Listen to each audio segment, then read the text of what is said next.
হারলো বাংলাদেশ, জিতলো বাংলাদেশ। আজকে আবার আমাদের ম্যাচ হচ্ছে নেদারল্যান্ডের সাথে। নেদারল্যান্ড কিন্তু যতই কিছু ভাবেন, নেদারল্যান্ড কিন্তু অনেক শক্তিশালী দল এক সময়ের।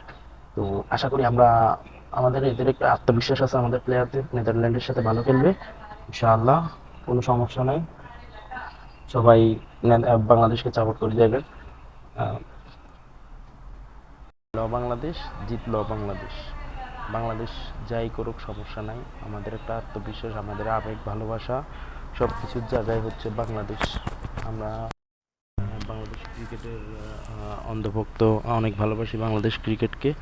আশা করি তারা আমাদেরকে হতাশ করবে না।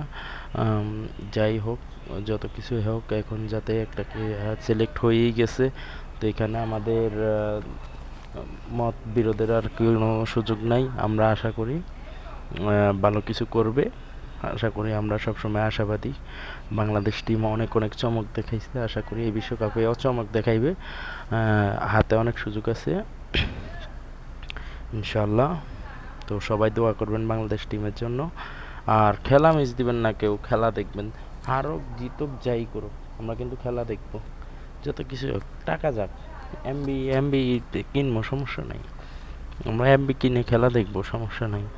কারণ এমবি কেনার উদ্দেশ্য হচ্ছে, রুমেও ওয়াইফাই আছে, কিন্তু আমরা তো বাইরে কাজ করি, কাজের ফাঁকে ফাঁকে আমরা কিন্তু খেলা দেখতে হবে। কাজ কাজের জায়গায় চলতে থাকবে, কিন্তু খেলা দেখতে হবে। আমরা সবাই খেলা দেখব, সাপোর্ট করব তাদেরকে ইনশাআল্লাহ। বাংলাদেশ আজকে ভালো রেজাল্ট করবে, এবং কি ভালো রেজাল্ট করে যে কোনো মূল্য হোক আমাদের সেরা ৮ দলের মধ্যে যাইতে হবে। সুপার 8-এ গেলেই আমাদের অনেক সম্মাননা আছে ওইখানে। আশা করি সুপার 8 থেকে সুপার 4, তারপর সেমিফাইনাল, ফাইনাল। সবাই দোয়া করবেন বাংলাদেশের জন্য।